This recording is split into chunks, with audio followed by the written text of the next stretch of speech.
Basic पढ़ाई थी ना? Yes sir. आज वर्ब के बारे में बताना। Yes sir.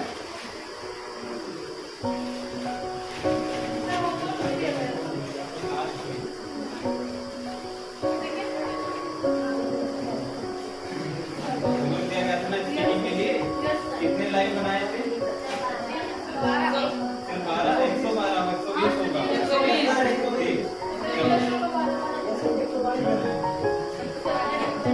आज क्या जानेंगे हम? वर्ब। वर्ब क्या होता है?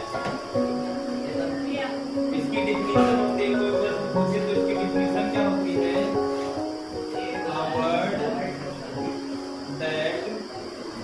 A word that stands for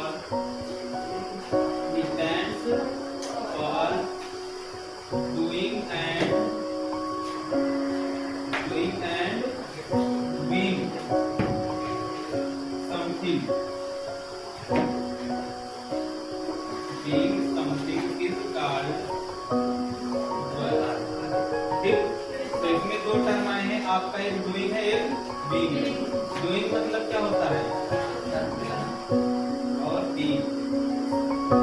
doing मतलब करना, बीइंग मतलब होना। दो चीज होता है। ठीक, डूइंग मतलब करना और बीइंग मतलब होना। ये दो चीज दिखाते हैं, तो ये दो चीज दिखाएगा उसी को वर्ब बोला जाता है। जैसे हम एग्जांपल में लिखते हैं, यू आर अ स्टूडेंट। तुम एक विद्यार्थी हो। होना शब्द आ गया ना? तो विद्यार्थी बता दिया, तो हमारा कैसा वर्ब है? Being verb. ठीक, तुम एक विद्यार्थी हो। आई एम अ स्टूडेंट, मैं एक स्टूडेंट हूँ। हूँ आ गया शब्द ना, होना आ गया, तो क्या हो जाएगा? आई एम कौन सा वर्ब हो जाएगा?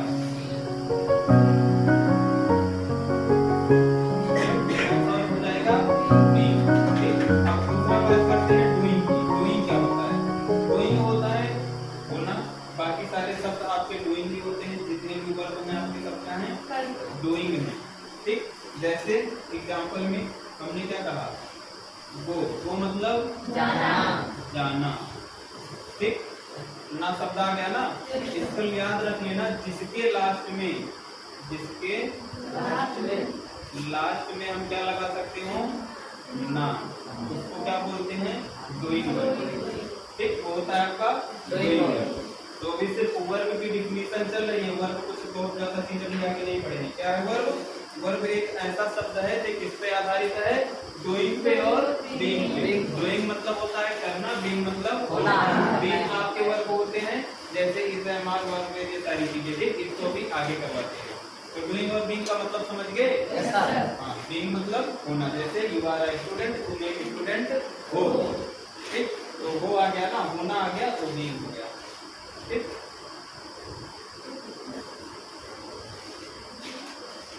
हिंदी में जिसको डिफिनेशन चाहिए इसकी लिख लेना, जिससे करना या होना, जिससे करना या होना का बोध होता है, उसे क्या बोलते हैं? वर्ब बोलते हैं। जिससे करना या होना का बोध हो उसे वर्ब कहा जाता है। ठीक, इसको लिख लो, तब आगे बढ़े।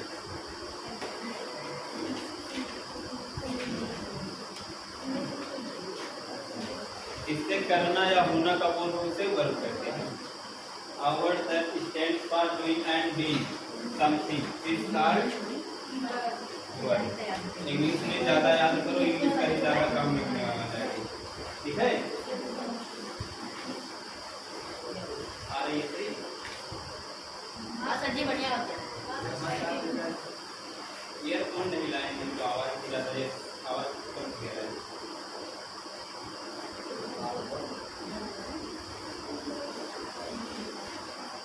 इंग्लिश का सारा सिलेबस जितना पढ़ाएंगे ना, सब अपलोड करेंगे इसके।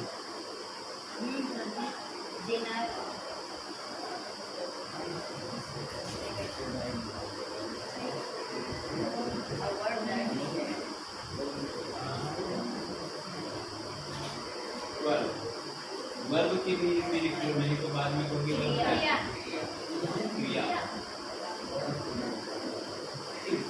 क्रिया नहीं, क्रिया।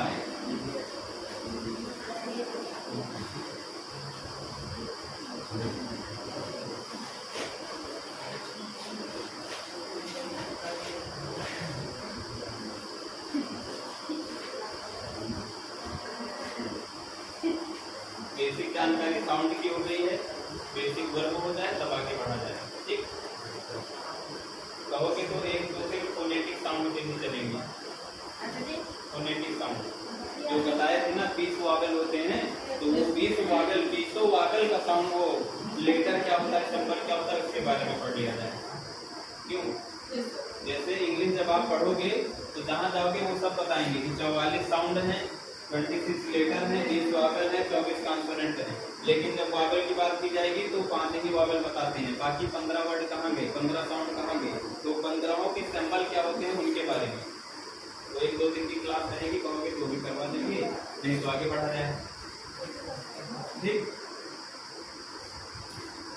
फोकस साउंड 20 बताए थे ना, और 20 के पूरे 20 के 20 सिंबल क्या होते हैं उसके बारे में जैसे दिमाग में आता होगा ना कि जब 20 साउंड है तो 5 ही लेकर के हुआ। क्यों लग रहा है?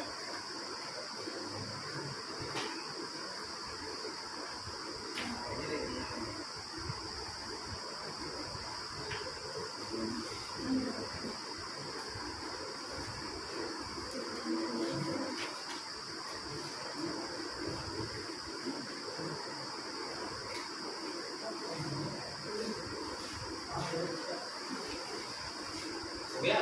Yes sir. मिटाएं? Yes sir. हो गया ना इधर? Yes sir. जहाँ पे जो चीज ना समझ में आए बता देना, क्योंकि अभी तुम लोग इस स्थान पे नहीं पहुंचे हो कि तुम लोग को काफी बार ऐसा पढ़ाया जा चुका है, पहली बार है सारी चीजें। ठीक है, अभी 9th में ही गए हो, अभी इतने बड़े नहीं हो कि 2-4 बार ना पूछो, 2-4 बार 10 बार पूछो ना समझ में आए। यही आप लोग का बेस मजबूत करेगा। वर्ब, ठीक, तो वर्ब की बेसिक जानकारी थी जो बीइंग और डूइंग का बोध कराता है। ठीक,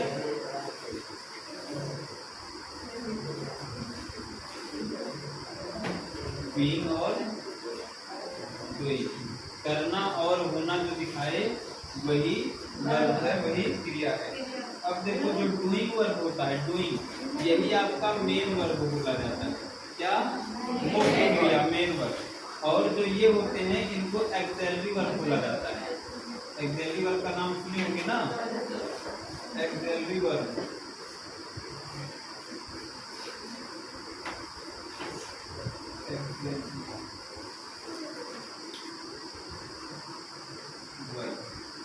ठीक, ये टोटल पूरे इंग्लिश में सिर्फ 24 होते हैं। ठीक, बाकी इन 24 को छोड़ के सारे डूइंग वर्ब होते हैं। तो आसान कौन सा? ये 24 से पहले इनको याद कर लिया जाए, तब अपने बाद जो बचेगा वो सब क्या होगा? डूइंग वर्ब होगा। ठीक, तो सबसे पहले बीइंग वर्ब देख लेते हैं हम, कितने हैं? 24 हैं टोटल, तो 24 को एक बार देख लेंगे, तब जो बचेगा सारा सब कुछ क्या है? डूइंग ही है। ठीक, तो ये भी जो 24 है ये भी 3 प्रकार की, 3 प्रकार के आप सब पढ़ चुके हैं, लेकिन बस उनका नाम नहीं जानते। पहला क्या है? प्रिंसिपल। ठीक, पहले प्रिंसिपल बनाओ भाई, तब तो प्राइमरी बनी है। प्रिंसिपल, उसके बाद मॉडल, उसके बाद क्या? Semi model, semi model. ठीक, प्रिंसिपल, मॉडल और सेमी मॉडल। और इनको क्या बोला जाता है? Axillary verb. ये होते हैं एक्सिलरी वर्ब। प्रिंसिपल में कौन कौन से वर्ड आते हैं? तो आपका हो गया, बहुत सुने हो, इज, एम, आर। जिसको इंग्लिश बोलना नहीं आता, चाहे गूंगा हो, बोलेगा I am going, you are going. ठीक है, तो is, am, are, was, were और डू, जो इस समय पढ़ा रहे हैं स्पीकिंग में, डन। और क्या? हैज, हैड और हैड। कितने हो गए? 1 2 3 4 5 6 7 8 9 10।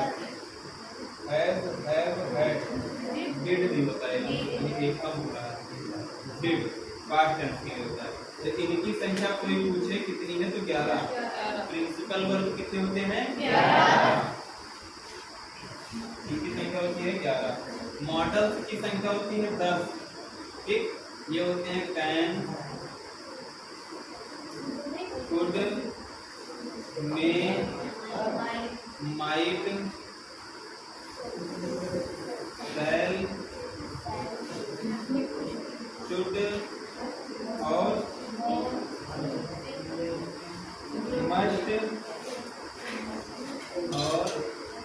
मस्ट और 8। ठीक है, 8 टू होता है। कितने हो गए? 1 2 3 4 5 6 7 8 बिल और सेल। बिल सेल तो वही गया ना,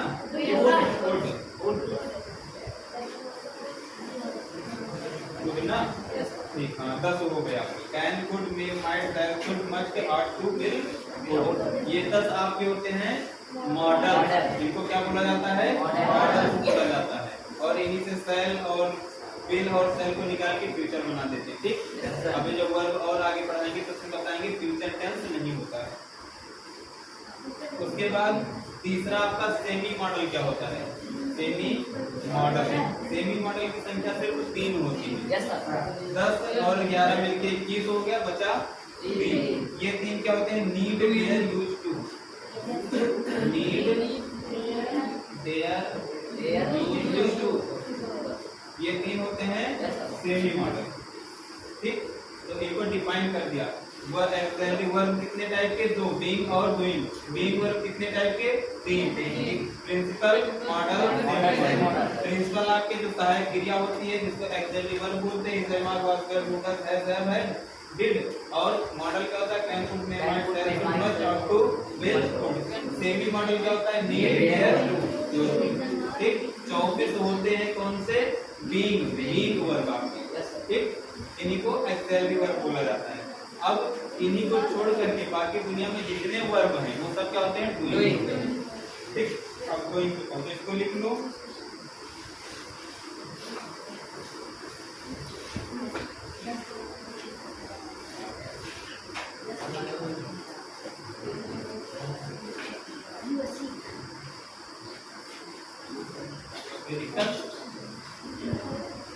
जहां ना समझ में आए तो बात पूछना।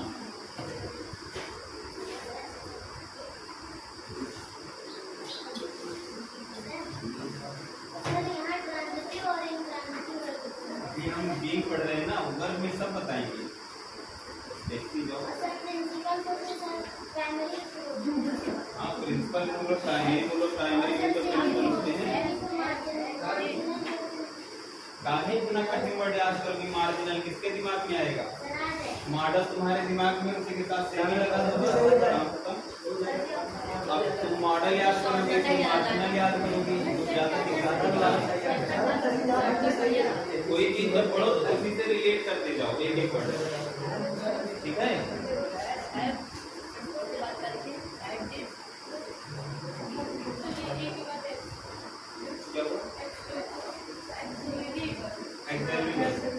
जिसको बोलते हैं एक्सएलवी वर्ब। ठीक, क्या हुआ?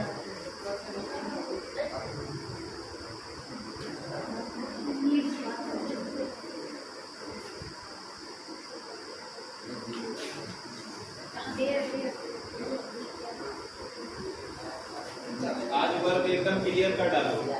ठीक, अगर आज वर्ब क्लियर हो गया तो जो आपको स्पीकिंग दे रहे हैं ना, ये और आसान हो जाएगा।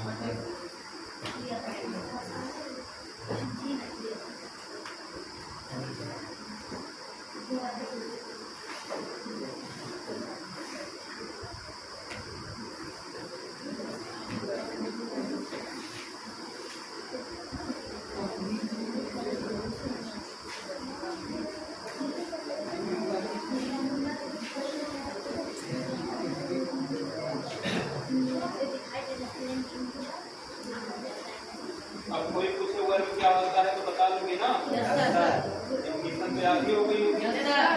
A word that stands for being or doing। Hard work. ठीक, दो टाइप के होते हैं, बीइंग और डूइंग। बीइंग में आपके सिर्फ 24 यदि में पूरी दुनिया में सिर्फ 24 वर्ड है जिनको बीइंग वर्ब बोला जाता है, उसके भी 3 प्रकार हैं। ठीक, अब जो बचेगा वो सब डूइंग होगा। क्या बात हो रही है?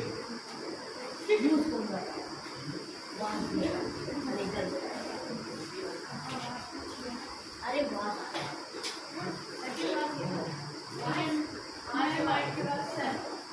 ये बात tell should must are to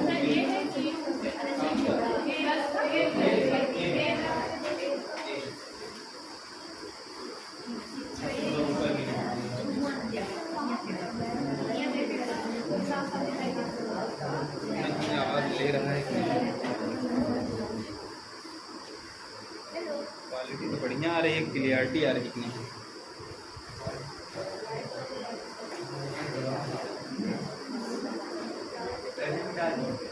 हो गया? Yes sir. सर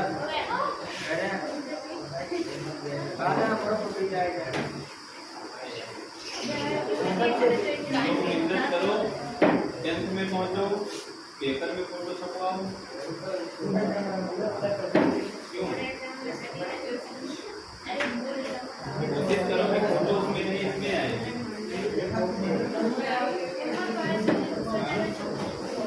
मना कर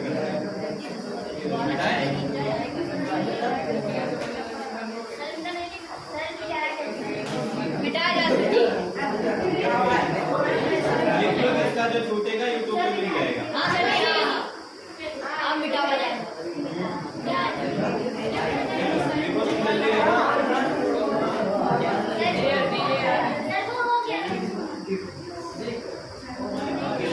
तो पढ़ना है अभी तो बीइंग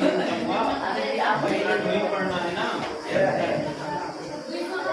तो बीइंग आपका क्लियर। ठीक, 24 होते हैं टोटल। अब डूइंग में बोलते हैं डूइंग वर्ब क्या है?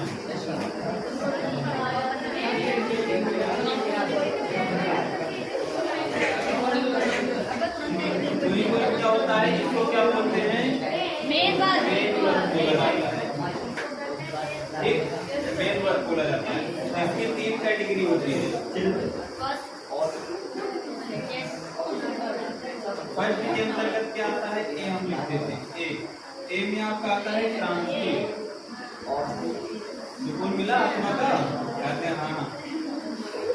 ट्रांसटिव, ट्रांसटिव वर्ब और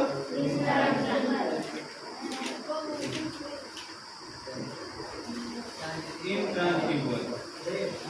बी कैटेगरी में क्या आता है? बी कैटेगरी में आता है रेगुलर और इरेगुलर। रेगुलर और इरेगुलर। सी कैटेगरी में क्या आता है? सी कैटेगरी में आपका आता है finite. Incoming voice call from SS. Finite और Incoming voice call from SS. Finite और Incoming voice call from SS. Finite और infinite. Incoming voice call from दो SS. कैटेगरी में होता है। Income.